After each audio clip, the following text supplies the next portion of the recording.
Should we start, Sandeep? Sure, sure. Awesome. All right. All right. Okay.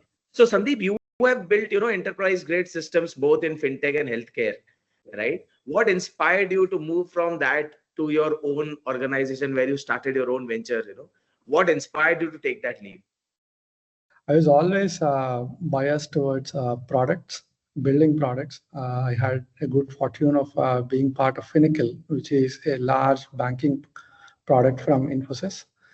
I did travel quite a bit, and when I was traveling, and even before that, I was always searching for meaningful problems that had good impact. And while I was in a health tech, domain, working for ERT, which is now Clario, a clinical trials focused organization, one thing that I discovered is that people across globe cannot easily discover clinical trials. It was a problem that I thought is fundamental to, anybody out there. Some of my friends had reasons to search for clinical trials, and sometimes it was too late for them to find a good trial for their family, right? So that was a motivation. The problem of, discovering clinical trials easily and quickly was a problem that inspired me to start. Of course, it helped that a lot of my family had healthcare professionals as well. Nice.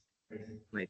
So, when you started your own organization, what was your philosophy towards hiring? Was it product first? Was it, curiosity first? Was it action driven person? What was your philosophy when you started hiring? I think as a startup, right, when you are an entrepreneur, you look for people who are very, very hands-on, right? And of course, they need to be very curious. But it's not about how much skill or how much knowledge they come with, but they should be very hands-on. They should be able to spend the time, learn the things, and listen carefully and comprehend what they've learned, what they've heard, and then ask curious questions. I think that's initially my, um, 2 or 3 things that I look for. And thankfully, I got a team which was very, very, young and motivated to learn, and at the same time curious as well. Very nice. Very nice. So you have worked on, algorithms, distributed data systems, right? For somebody who is, let's say, a engineer who just graduated, maybe or is graduating in the coming year, right? What are the basic skills they should, think about when they look at, getting into industries like healthcare or fintech? In both domains, and in fact, defense or any other highly regulated domain, right? You ought to know at least first-hand experience of what the domain entails, right? If you are in health tech, you should be able to correlate, experiences that you've had at a healthcare facility or something. That experience will resonate with you at some level. That hey, I'm building something for this domain. Beyond that, of course, from a computer science point of view, right? Fundamentals are never going to change, even in generative AI era we are in. Code can be generated, all of that is taken care of, but then you still have to understand what it generated, right? The data structures and the algorithms are not going away. The regex patterns, the compilers, the ISO, OSI layers, the networking fundamentals, these are some things that will remain forever. Correct. Right. Right. So when you look at freshers versus experienced candidates, right? What are those key things that freshers should pick up so that they become good experienced candidates, let's say 2 years, 3 years down the line? Freshers, what I have seen is that initiative is very visible in their resumes, right? If you look at their resume, you feel that, hey, this guy has taken, hacker rank or lead code or GitHub profile or a personal website, or he has done some paper presentation, or he has done some, hackathon. These are things that are really, really, visible. It shows initiative, right? For an experienced person, the complexity of the work that he has done, of course, you would assume that everything on the resume is good, but the complexity of the work he has done is important. And if something is unsubstantiated, when we interview, when we talk to someone, we ask questions from anything visible to us, right? Of course, not everything needs to stick to memory, but what you have chosen to put down on your resume, if you are able to substantiate it reasonably well, especially as an experienced person, right? Of course, the young guys do not have too much to talk about in the resumes, but the elder guys should know, what they want to put down in their projects, and they should be able to substantiate, right? That's what I would say is a key factor, at least for me. Perfect, perfect. So are there any red flags, which you look at? Let's say, for example, somebody turns up for an interview, be it an experienced or a fresher candidate, right? Are there certain red flags where if you notice something, this becomes a straight no, and it will not go ahead with a candidate like this? Right. I mean, of course, it's very hard to, say this is not a good guy. Often we are biased towards selecting a person than not selecting a person. We want the interview to go well, right? One of the red flags that I would say is that if they're not able to substantiate anything on the resume, at least, uh, you know, with a clear one or two paragraphs about any of the projects that they've done, that's a red flag. If they've consistently not been able to answer questions about their work, that's a red flag. More importantly, I would say listening skills, I guess. People don't ask enough questions when we talk to them. It's a very short 30 minutes, sometimes even less. If they have the right kind of listening skills, it will really help us to help them. Right. Sometimes we leave hints, sometimes we actually take them down a path which is very, very visible. Like we are taking them down that path. They know why we are taking them down that path. If it's a full stack question and we start from use case and then NFRs and then specific layers and the algorithms or data structures around it, there is a path towards it. Most importantly, I would say that if they do any bit of discovery about who we are, it's a pleasant. Okay. It's a pleasant. You've done some homework before you came here. You know a little bit about this domain. You know a little bit about the company. For example, if it's a product management position, I would expect that, hey, you would have understood what our product is, at least peripherally. Right? Right. That would really be a good signal for us. Shouldn't this be a prerequisite instead of being a pleasant surprise? No, sometimes what happens is, it's a chance conversation, right? We understand that, right? Filtering out people happens much before for resume or for HR reasons like cultural aspects. At that stage, they are also probably discovering who the other person is and who the other organization is. It's okay, but after the second or third conversation, it should be very obvious that, hey, I should have spent some time. I should know what this is about. It's a prerequisite, and if we are talking to more senior folks, like it's not accidental that we are talking to each other, right? It must have had some reason. Like I had met them at a conference, or they've seen our website in some LinkedIn post or something. At that point, I would expect that, hey, they would spend some time. Correct.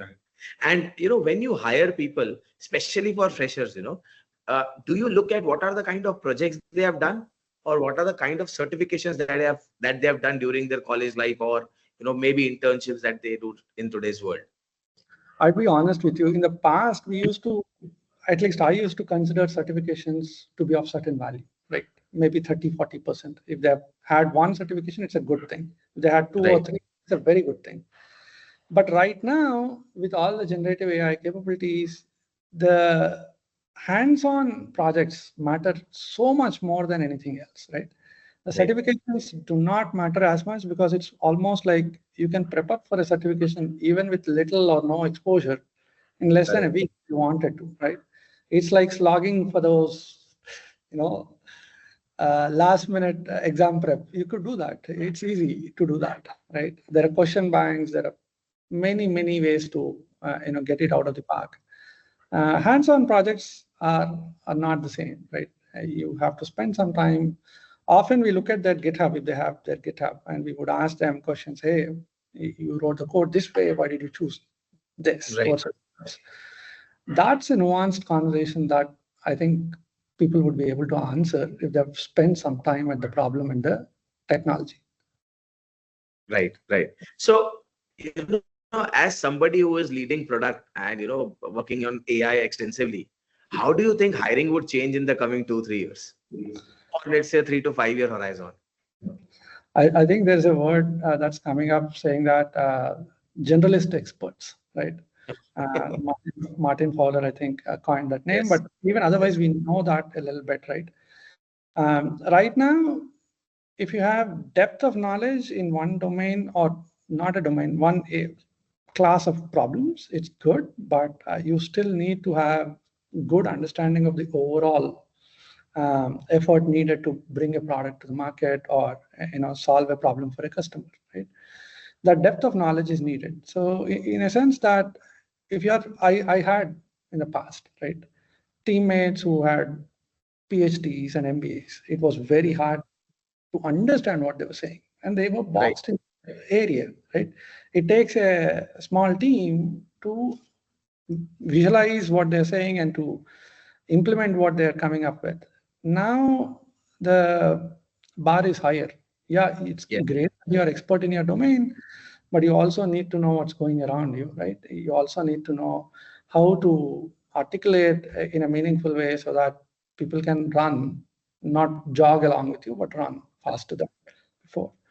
I think that has changed. The other thing that I see that has changed is honestly, the roles will change drastically, right? Hmm. Um, we've all heard how AI will replace certain roles, and it is true. My practical experience is the same that certain roles will have to be redefined significantly. At the same time, there will be new roles too. Yeah. However, overall, in the short term, I think the number of positions that will be opened up will come down at least for a bit. But I Hmm. expect that over a year and a half, we will have the Newer. same options as before, the same quantum of options before, quantum of opportunities before. And that's something that will need upskilling, reskilling significantly, and that's needed. Right. Right. Now, let's say, for example, what are those 3 key advices that you would like to give to all the engineering students who are either studying today or have just graduated from college this year? Right, look for internships as early as possible. I've seen premium colleges like IIIT, IIT, and NITs. They actually start doing internships very, very early, like first year itself, if they can, right? Right. Look for internships, look for real world experience as soon as you can. And there are a huge number of opportunities to contribute to either open source projects or initiatives, for example, iSpirit, right? Right. Fantastic initiatives taken up by iSpirit. You should look at them and see if you can contribute, right? Beyond internships and contributions, I would say that irrespective of what your curriculum tells you, Hmm. take that initiative to see what's going on, right? No.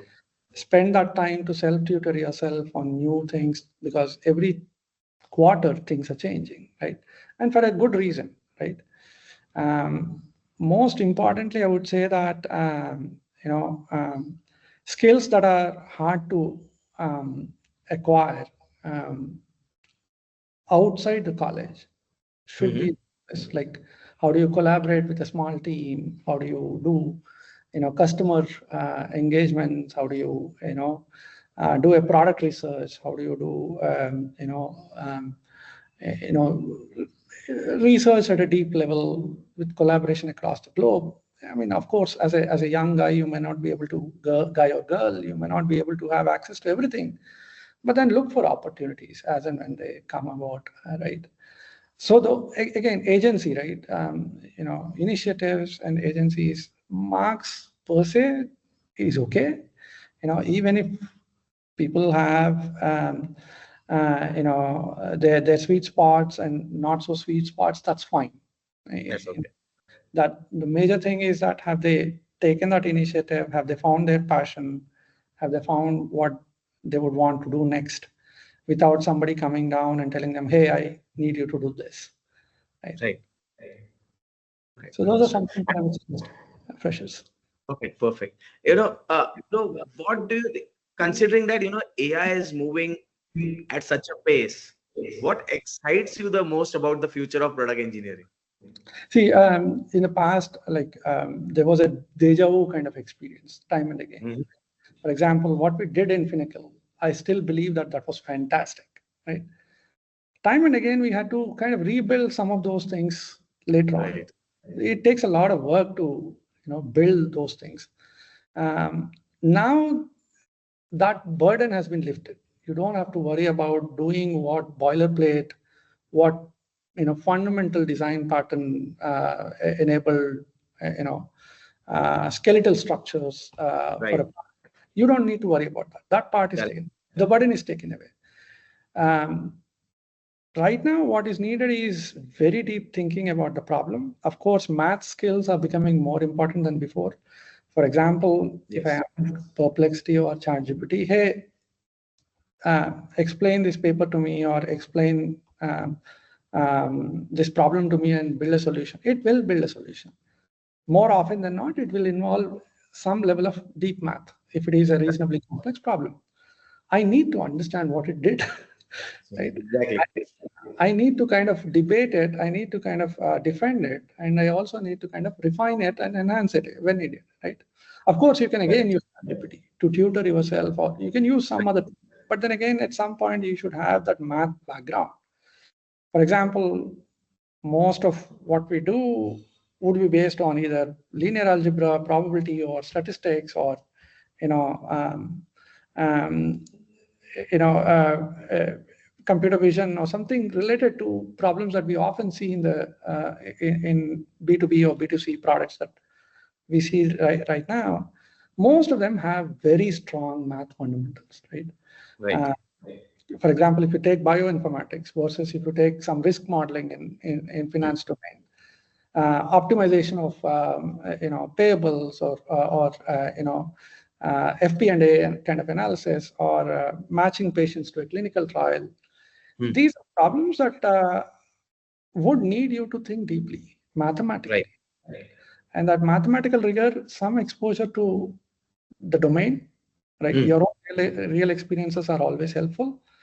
And then again, if you can at least broad base yourself and don't call yourself, I'm a pure play web developer and nothing else. That's something that may not stick for future, right? Agree. Uh, if you can broad base yourself across stacks and say that, hey, I understand computer science, I understand networking, I understand operating system and beyond, I understand how to build algorithms that are efficient for CPUs and GPUs. Again, you cannot be expert at everything, right? Obviously. You choose your problems and you choose your areas. Right. Right. So we are basically saying, a lot of heavy lifting will be taken care of. It will be more strategy and tactical work which you will have to focus on. Right. So most of the heavy lifting, absolutely, you're right. It is taken care of. Even generating quality assessments, Correct. generate automation around DevOps, generating documentation. These are taken care of. What used to Already. take a lot of effort. But then you Got it. need to kind of think through: is this the right way to solve this problem? Is there a better way? Would this work for my customers, or would this work for me, right? As a product company, right? So you have to make those choices. Awesome. Awesome. I think, it was a very great conversation especially for engineers, I would say, Sandeep. A lot of people would, especially the three things which you mentioned, being taking ownership, being accountable, making sure that you are going out for opportunities, because eventually opportunities will remain a contact sport, right? I need to go out and try to find those opportunities. AI might help me, become better at, maybe approaching people, writing English and writing down that email, but eventually it will still become a contact sport when I go and meet them and prove my worth, right? It was a great conversation. I'm sure a lot of engineers would get a lot of value from this. Thank you so much for your time, Sandeep. Thank you so very much. Thank you, Nikki. Thanks for making time.